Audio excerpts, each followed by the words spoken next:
Hi hello வணக்கம் மக்களே, நான் உங்கள் பெங்களூர் தமிழன். நம்ம இன்னைக்கு ஒரு சூப்பரான ஸ்வீட் ரெசிபி தான் பார்க்க போறோம். நிறைய பேர் கேட்டிருந்தீங்க சாதா மைசூர் பாக் செஞ்சு காட்டுங்கன்ட்டு. ஆமாங்க, இன்னைக்கு அதுதான் செய்ய போறோம். ரொம்பவே சூப்பரா செஞ்சு காட்ட போறோம். நீங்களும் இதே மாதிரி பார்த்து செய்வீங்க. முழுசா வீடியோ பார்த்துட்டு வாங்க வீடியோக்குள்ள போலாம். சாதா மைசூர் பாக்கு செய்ய முதல்ல ஒரு பெரிய கடாயை வச்சிடலாம். இதில் 2.5 கிலோ சர்க்கரை போட்டுடலாம். 1/2 லிட்டர் தண்ணி ஊற்றிடலாம். இப்போ ஒரு குடுப்பி போட்டு ஸ்டவ் ஆன் பண்ணிடலாம். சர்க்கரை கரைஞ்சி வரட்டும். இந்த மைசூர் பாக்கு செய்கிறதுக்கு 2 ஸ்டவ் இருக்கணும். அப்போ தான் இந்த மாதிரி செய்ய முடியும் நம்ம. அதனால் முதல்ல ஒரு பக்கம் நம்ம சர்க்கரை பாக்கு ரெடி பண்ணிட்டு இருக்கிறோம். இன்னொரு ஸ்டவ் வச்சுட்டு அதில் ஒரு கடாயை வச்சுட்டு 1/2 லிட்டர் நெய் ஊற்றிக்கலாம். அது கூடவே 2 லிட்டர் ஆயில் ஊற்றிக்கலாம். 2 லிட்டர் ஆயிலும் 1/2 லிட்டர் நெய்யும் சேர்த்து சூடு பண்ணலாம். இப்போ பாருங்கள், 2 ஸ்டவ்வும் காமிக்கிறேன் நான் உங்களுக்கு. ஒரு பக்கம் சுகர் சிரப் ரெடி ஆகிட்டு இருக்கு, ஒரு பக்கம் ஆயிலும் நெய்யும் சூடேறி வந்துட்டுருக்கு. இப்போ இந்த சுகர் சிரப்பு கொதி வர்ற வரைக்கும் இதே மாதிரி கிண்டிகிட்டே இருக்கலாம் நம்ம. அடுத்ததாக பாருங்கள், ஆயில் சூடேறி வந்துட்டுருக்கு. ஆயில் சூடேறி வந்ததுக்கப்புறம் நம்ம சிம்மில் வச்சுக்கலாம். அதுக்கப்புறம் சூடாகவே இருக்கும் அது. இப்போ பாருங்கள், சுகர் சிரப் கொதி வர ஆரம்பிச்சிடுச்சு. இந்த மாதிரி கொதி வரணும். கொதி வந்ததுக்கப்புறம் கொஞ்சம் திக்காகணும். அதிகமாக திக்காக வேண்டாம். நான் உங்களுக்கு காமிக்கிறேன், கரெக்டான திட்டத்தை காமிக்கிறேன். முழுசாக வீடியோ பார்த்துட்டு வாங்க, அப்போ தான் நான் எப்படி செய்கிறேன்னு தெரியும். பாருங்கள், இந்த சமயத்தில் எடுத்து காமிக்கிறேன். இந்த அளவுக்கு திக்காகனா போதும். ரொம்ப கெட்டியாகவும் விட்டுறாதீங்க, மீடியமாக இருக்கணும். இந்த மாதிரி நான் குடிப்பில் தூக்கி பிடிச்சா பாருங்கள், இந்த மாதிரி இறங்கணும். இந்த திட்டம் வந்தால் போதும். இப்போ அடுத்த ப்ரொசஸ் என்னன்னு பார்க்கலாம் வாங்க. இப்போ இதில் நம்ம 700 கிராம் கடலை மாவு எடுத்திருக்கோம். அது கூடவே 50 கிராம் மைதா சேர்த்துருக்கோம். இப்போ இதை சேர்த்து இதில் கிண்ட ஆரம்பிக்கலாம். இது எல்லாத்தையும் நம்ம ஜல்லடை பிடிச்சி தான் போடணும். ஜல்லடை பிடிச்சிக்கோங்க, இல்லைன்னா சிறு கட்டி இருக்கும், இல்லை மண் இருக்கும். அதனால் இந்த மாதிரி ஜல்லடை பிடிச்சிட்டு போடுறது நல்லது. இந்த சுகர் சிரப்பில் போட்டு இப்போ கிண்ட ஆரம்பிக்கலாம். விடாமல் கிண்டிகிட்டே இருக்கலாம். நம்ம கடலை மாவு சேர்த்ததுக்கப்புறம் ஃப்ளேம் சிம்மில் வச்சுக்கோங்க, அப்போ தான் கரெக்டாக வரும். அதே மாதிரி கிண்டிகிட்டே இருக்கலாம். இந்த கட்டியெல்லாம் நல்லா கரைஞ்சி நல்லா நைஸாக வரும். பாருங்கள், இப்போ எண்ணெய் சூடேறி வந்துடுச்சு. நான் தண்ணி அடித்து காட்டுற பாருங்கள், இந்த அளவுக்கு சூடு இருந்தால் போதும். இப்போ பாருங்கள், நம்ம சுகர் சிரப்பில் போட்டுக்கிட்ட கடலை மாவு நல்லா கட்டியெல்லாம் கரைஞ்சி நைஸாக வந்துடுச்சு. இந்த சமயத்தில் திக்காயம் வந்திருக்கு பாருங்கள். இப்போ நம்ம சூடு பண்ணி வச்சுருக்கிற எண்ணெயை எடுத்து கொஞ்சமாக சேர்த்துக்கலாம். பாருங்கள், இந்த மாதிரி சேர்த்ததுக்கப்புறம் நல்லா கொதி வருது. இதே மாதிரி கிண்டிகிட்டே இருக்கலாம். இது கொஞ்சம் கொஞ்சமாக எண்ணெய் ஊற்றி நம்ம கிண்டணும். விடாமல் பார்த்துட்டே வாங்க, அப்போ தான் நான் எப்படி செய்கிறேன்னு தெரியும் உங்களுக்கு. திரும்பவும் திக்காய் வரும். அந்த சமயத்தில் நம்ம திரும்பவும் எண்ணெய் ஊற்றிக்கணும். கரெக்டாக எந்த திட்டத்தில் ஊற்றுறோன்னு பார்த்துட்டு வாங்க. இப்போ பாருங்கள், நல்லா திரும்பவும் திக்காய் வந்திருக்கு. இந்த சமயத்தில் நம்ம சூடாக இருக்கிற எண்ணெயை எடுத்து இதில் ஊற்றிக்கலாம். இந்த எண்ணெய் ஊற்றுறப்ப பாருங்கள், அப்படியே எவ்வளோ சூப்பராக கொதி வருது பாருங்கள்.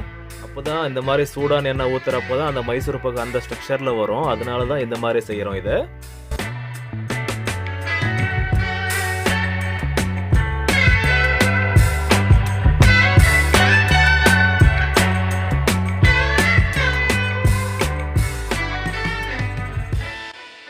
சூப்பராக ரெடியாக வந்துட்டுருக்கு. இப்போ இந்த சமயத்தில் நம்ம yellow colour food colour add பண்ணிக்கலாம். இது கூடவே ஆயில் கொஞ்சம் ஊற்றிக்கலாம். நம்ம சூடு பண்ணி வச்சுருக்கிற ஆயில் எடுத்து இதில் ஊற்றிக்கலாம். இப்போ மிக்ஸ் பண்ணலாம். விடாமல் இந்த மாதிரி மிக்ஸ் பண்ணிட்டு வரலாம். அந்த கலர் பாருங்கள், அவ்வளோ சூப்பராக ரெடியாக வந்துட்டுருக்கு. அருமையாக இருக்குல்ல பார்க்குறதுக்கு. இப்போ பாருங்கள், நல்லா கெட்டியாகி வந்துருக்கு. இந்த சமயத்தில் எண்ணெய் சேர்த்துக்கலாம். எண்ணெய் சேர்த்துட்டு திரும்பவும் கிண்ட ஆரம்பிக்கலாம். இந்த வீடியோ நல்லா முழுசாக அப்சர்வ் பண்ணி பாருங்கள், எப்படி செய்யணும்னு அப்போ தான் தெரியும். பாருங்கள், இந்த மாதிரி மிக்ஸ் பண்ணிவிட்டு விடுறப்ப பாருங்கள், அப்படியே பொங்கும் பாருங்கள். மேலே பொங்கி வருது பார்த்தீங்களா, இந்த மாதிரி பொங்கணும். அப்போ தான் கரெக்டான பதத்தில் வந்துட்டுருக்குன்னு அர்த்தம். இப்போ ஒரு 80% ரெடியாகி வந்துருச்சு. இந்த சமயத்தில் நம்ம ஏலக்காய் பொடி சேர்த்துக்கலாம். ஏலக்காய் பொடி சேர்த்து மிக்ஸ் பண்ணி விடலாம். விடாமல் கிண்டிகிட்டே இருக்கலாம். திரும்பவும் திக்காகி வரும். நம்ம ஆயில் சேர்த்துக்கணும். இந்த ஆயில் நம்ம 2 லிட்டர் ஆயில், 1/2 லிட்டர் நெய் எடுத்திருக்கோம். உங்களுக்கு நெய் தேவையில்லை அப்படின்னா அந்த இடத்துல டால்டா கூட சேர்த்துக்கலாம். அது உங்களோட விருப்பம் தான். நான் நெய் சேர்த்துருக்கேன் ஃப்ளேவருக்காக. நல்லா திக்காகி வருது. இந்த சமயத்தில் திரும்பவும் நம்ம ஆயில் ஊற்றி மிக்ஸ் பண்ணலாம். இந்த சூடான எண்ணெயை நம்ம திக்காகிறப்பெல்லாம் சேர்த்துக்கணும். இந்த மாதிரி பாருங்கள், மிக்ஸ் பண்ணி விடுறப்போ பாருங்கள், இந்த மாதிரி பொங்கி வருது பாருங்கள், ரைஸ் ஆகுது பார்த்தீங்களா. இந்த மாதிரி ரைஸ் ஆகி அது உள்ளே இறங்கணும். அதுதான் கரெக்டான பதம். இப்போ திரும்பவும் ஆயில் ஊற்றி கிண்ட ஆரம்பிக்கலாம். பாருங்கள், இந்த மாதிரி கிண்டிகிட்டே இருக்கணும். வீடியோ முழுசாக பார்த்து எப்படி செய்கிறேன்னு கரெக்டாக பார்த்து செய்யுங்க. அப்போ தான் உங்களுக்கு கரெக்டான பதத்தில் இந்த மைசூர் பாக்கு ரெடியாகி வரும். இந்த வீடியோ கொஞ்சம் ஸ்கிப் பண்ணிங்கன்னா கூட உங்களுக்கு மைசூர் பாக்கு தப்பாக போகிறதுக்கு வாய்ப்பு இருக்குது. அதனால் கரெக்டாக நான் எப்படி சொல்கிறேனோ அதே மாதிரி செய்யுங்க. நான் எடுத்துருக்கிற 2 லிட்டர் ஆயிலும் 1/2 லிட்டர் நெய்யும் தான் இப்போ வரைக்கும் நான் ஊற்றி கிண்டிகிட்ருக்கிறேன். கரெக்டான அளவில் சொல்லிட்டுருக்கேன். அதே மாதிரி செய்யுங்க, சூப்பராக வரும். அவ்வளோதாங்க, இது ரெடியாகி வந்துடுச்சு. உங்களுக்கு பார்த்தாலே தெரியும், அருமையாக ரெடி ஆகிடுச்சு இந்த மைசூர் பாக்கு. இப்போ இதை மைசூர் பாக்கு ட்ரையில் ஊற்றிடலாம்.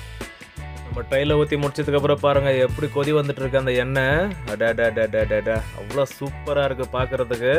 இது இப்படியே ஒரு 15லேருந்து 20 நிமிஷம் ஆறி வரட்டும். அப்புறம் நான் கட் பண்ணி காமிக்கிறேன் எப்படி இருக்குன்னு பார்க்கலாம் வாங்க.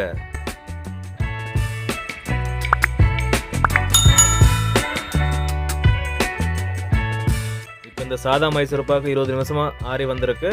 முழுசாக ஆற விட்டுறாதீங்க. வெதுப்பாக சூடு இருக்கிறப்பவே கட் பண்ணிடலாம். ஏன்னா முழுசாக ஆறிடுச்சுன்னா நம்ம கட் பண்ணுறப்போ உடைய ஆரம்பிச்சிடும். இப்போ நமக்கு தேவையான சைஸில் நம்ம கட் பண்ணி எடுத்துக்கலாம். நான் ஸ்கேல் வச்சு கட் பண்ணுறேன்.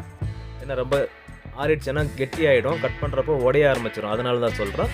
இந்த சூட்லேயே கட் பண்ணிவிடுங்க. அப்போ தான் கரெக்டாக வரும்.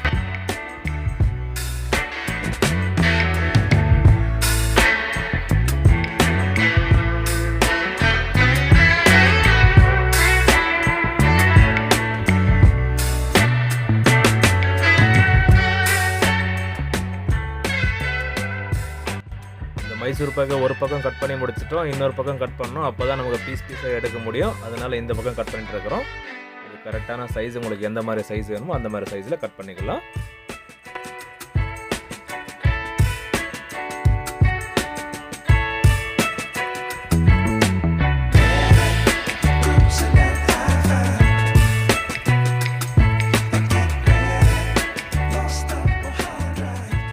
இப்போ நம்ம கட் பண்ணி முடிச்சாச்சு. இதை ஒரு ட்ரையில் கவுக்கணும். பாருங்கள் அது எப்படின்ட்டு. இந்த மாதிரி ஒரு ட்ரை வச்சுட்டு இந்த மாதிரி விட்டுருங்க. அவ்வளோதாங்க. சூப்பராக பிரிஞ்சு வந்துடும். இப்போ அது பொறுமையாக எடுங்க. அவ்வளோதாங்க. அட எவ்வளோ சூப்பராக ரெடியாக வந்திருக்கு பார்த்தீங்களா சாதா மைசூர் பாக். பார்க்கவே எவ்வளோ சூப்பராக இருக்குது. சாப்பிட்டா எப்படி இருக்கும் வாங்க இப்போ முழுசாக எடுத்து காமிக்கிறேன். பாருங்கள் எப்படி வந்திருக்குன்னுட்டு. பாருங்கள் அப்படியே ஒரு பார் மாதிரி தூக்கி வைக்கிறோம் பாருங்கள் மேலே. ஃபினிஷிங் பாருங்கள் அவ்வளோ சூப்பராக வந்திருக்கு. இப்போ அப்படியே அந்த பக்கம் திருப்பி பார்க்கலாம். பாருங்கள் எவ்வளோ சூப்பராக ரெடியாக வந்திருக்கு இந்த சாதா மைசூர் பாக்கு. நீங்கள் இந்த மாதிரி செய்யணும்னு நினச்சிங்கன்னா நான் செஞ்ச மாதிரியே செய்யுங்க. ரொம்பவே சூப்பராக வரும். இப்போ இதெல்லாம் ஒரு ட்ரையில் அடுக்கிடலாம். பாருங்கள் அடுக்கினதுக்கப்புறம் எவ்வளோ சூப்பராக இருக்குது. இந்த மைசூர் பாக்கை பார்த்த உடனே உங்களுக்கு என்ன ஞாபகம் வருதுன்னு அதை சொல்லுங்கள் எனக்கு. நான் எங்கள் ஊர் திருவிழாவில் பார்த்துருக்கேன் இந்த மாதிரி மைசூர் பாக்கெல்லாம். நீங்கள்லாம் எங்கெங்கே பார்த்துருக்கீங்கன்னு கமெண்ட்டில் சொல்லுங்கள், தெரிஞ்சுக்கிறேன். ஓகே மக்களே, நம்ம செஞ்சு இந்த சாதா மைசூர் பாக் ஸ்வீட் ரெசிபி பிடிச்சிருந்தா கீழே லைக் பண்ண தெரியும், லைக் பண்ணிவிடுங்க. அப்படியே நீங்கள் செஞ்சு சாப்பிட்டு பார்த்துட்டு கமெண்ட்டில் சொல்லுங்கள் எப்படி இருந்ததுன்னு தெரிஞ்சுக்கிறேன். நம்ம சேனலை சப்ஸ்கிரைப் பண்ணாமல் பார்த்துட்டு சப்ஸ்கிரைப் பண்ணி வச்சுக்கோங்க. அப்போ தான் நாங்கள் போடுற வீடியோ உடனுக்குடன் நோட்டிஃபிகேஷன் வரும் உங்களுக்கு. மேலும் சப்போர்ட் பண்ணிட்டு வாங்க. மீண்டும் அடுத்த வீடியோவில் சந்திப்போம். பாய்.